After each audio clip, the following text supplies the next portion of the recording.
Galera, e aí, tudo bem com vocês? Como que vocês estão? Espero que todos aí estejam tendo um dia abençoado, um dia próspero, independente aí da onde vocês se encontram, né, galera? Vou deixar aí pra vocês daqui a pouco aí a fala do diretor da Uber, né? Ele falou muitas coisas, deixou pra falar o mais interessante no final, que foi sobre o KM Tempo, né? E pelo que dá a entender aí, eles não vão dar o braço a torcer, né? Ele fez, pelos cálculos dele ali, se for por KM por tempo, o motorista pode chegar a ganhar aí até 16, 17 mil reais, e pra eles não é inviável, né? Para eles é inviável, entendeu? Na verdade, né? Esse tipo de KM tempo e tal. Então acho que vai ser meio difícil aí KM tempo, entendeu? Vamos ver, né? Vai ter a regulamentação aí, vai ter debate e tal, isso e aquilo. Vão tentar aí colocar isso de qualquer jeito na regulamentação, que é o mais importante pra gente. Mas pelo que deu a entender ali pelo diretor da Uber, vocês vão ver aí a fala dele, enrolou pra caramba, jogou pra lá, jogou pra cá, jogou pra cima, foi pra um lado, foi pro outro e na verdade não falou nada com nada. Falou aí por quase 10 minutos, né? E deixou o mais interessante aí pro final. Mas ao meu ver aí vai ser muito, mas muito difícil aí depender deles, entendeu? Dar o braço a torcer. E você aí, diretor, falou, né, que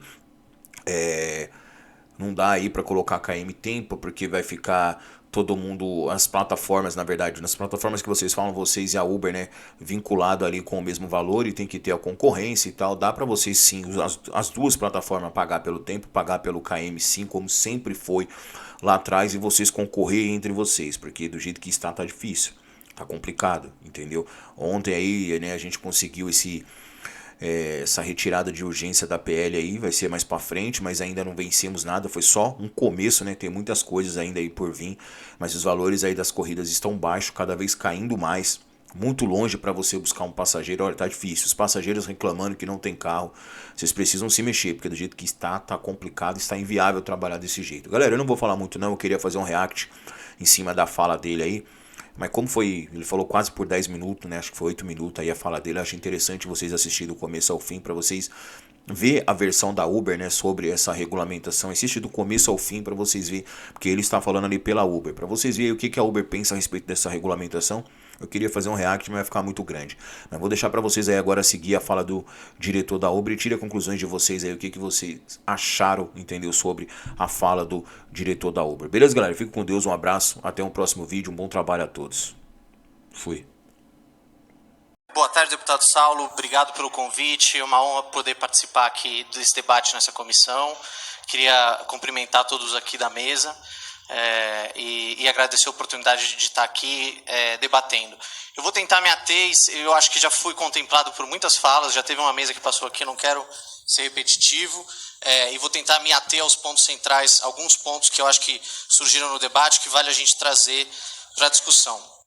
E, primeiramente, eu queria começar falando que a gente participou, nós fomos convidados a participar de uma mesa tripartite que discutia a regulamentação de trabalho das plataformas no Brasil. E a gente entrou para participar e contribuir com esse grupo de trabalho com uma disposição que é uma posição global da companhia, porque esse debate a gente não faz só aqui no Brasil, a gente faz ele em diversos lugares.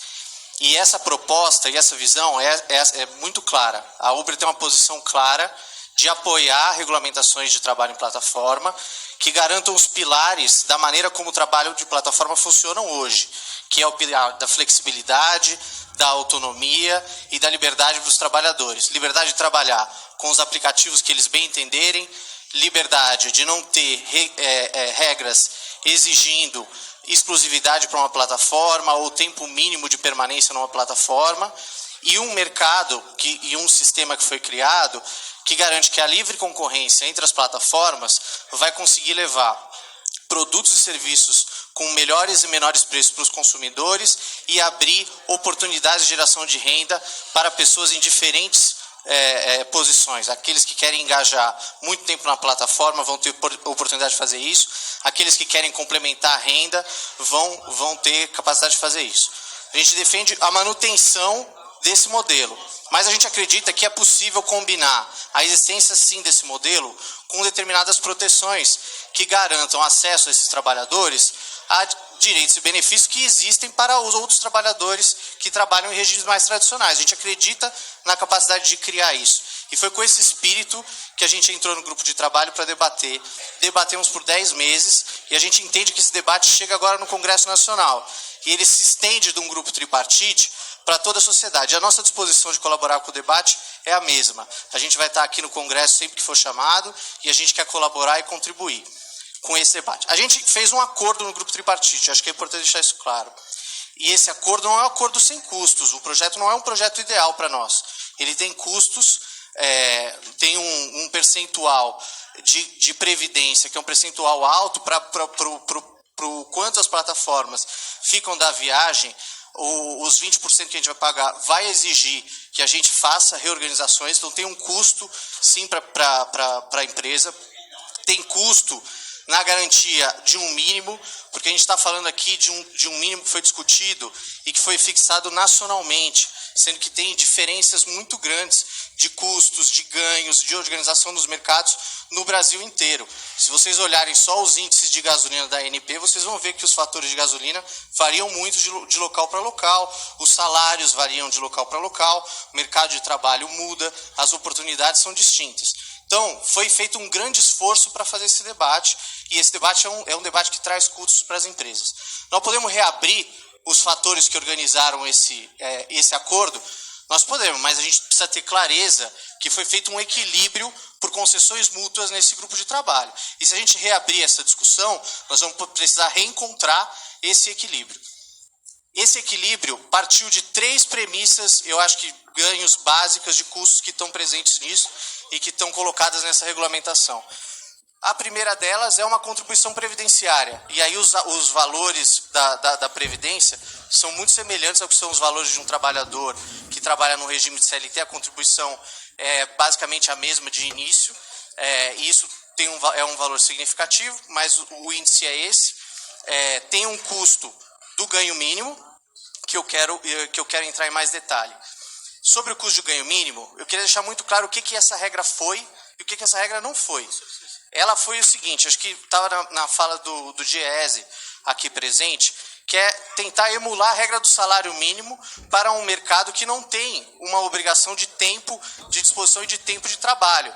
Um trabalhador de plataforma, a plataforma não sabe se ele vai trabalhar o mês inteiro, se ele vai trabalhar 44 horas na semana, se ele vai complementar renda ou não. Mas a gente precisa de alguma forma garantir que no tempo que ele trabalhe, a depender como as ofertas que ele recebe variam conforme as oscilações do mercado, que o ganho que ele faça não esteja abaixo do salário mínimo. E isso foi trabalhado para a gente conseguir garantir que o ganho mínimo seja o salário mínimo. Então foi essa a regra, não foi tabelamento de preço e não foi fixação de preço de plataforma, até porque esse é um mercado que tem ampla concorrência. Tem milhares de plataformas que atuam e tem outras que podem vir a atuar amanhã. E o que é importante é que a gente tenha uma regra que seja competitivamente neutra para o mercado.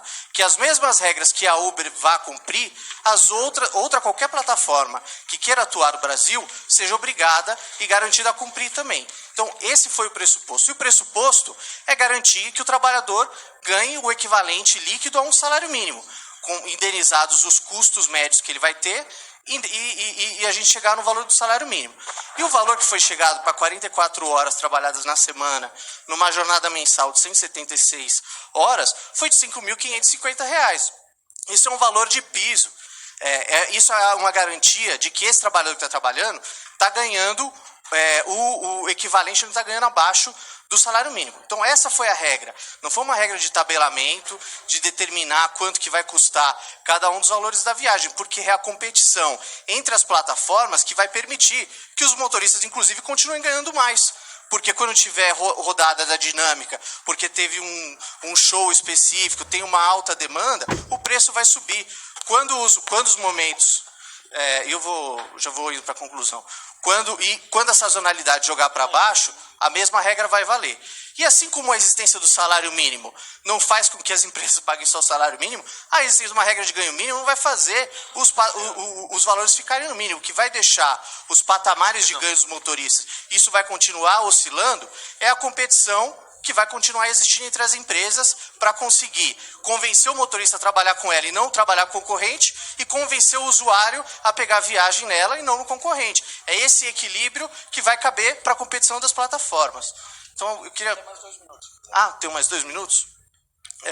Então, vou entrar mais ainda, porque um dos pontos que o deputado Saulo levantou, se eu salvo o melhor juízo, foi uma pergunta sobre os custos. Como é que faz uma mensuração dos custos? Por que não é em quilômetro, dado que vários custos de transporte são calculados em quilômetros? Isso é verdade para uma série de custos, para alguns não é. Alguns custos você não tem uma determinação. Por exemplo, para gasolina é quilômetro, para depreciação é quilômetro, pneu é. Mas, por exemplo, uso do celular, IPVA, DPVAT, cabo, nós fizemos uma discussão longa disso. Nós fizemos celular e internet, alimentação, óleo e filtro a quilômetro, no caso. Mas para vários era tempo. E a gente tinha que tomar uma opção.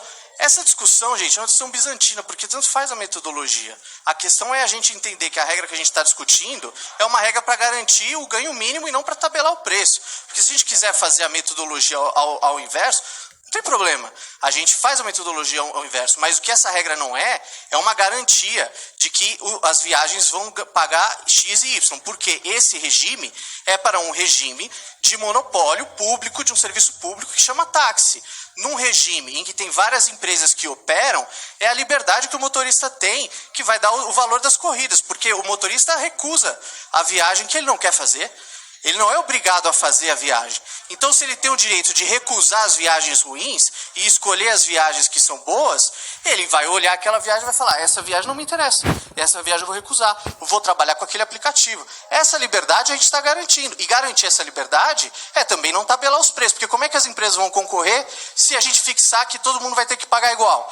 E como é que essa conta vai fechar no final do processo? Quando a gente debateu com os trabalhadores, a primeira proposta que veio era uma proposta que fixava o valor do quilômetro do tempo.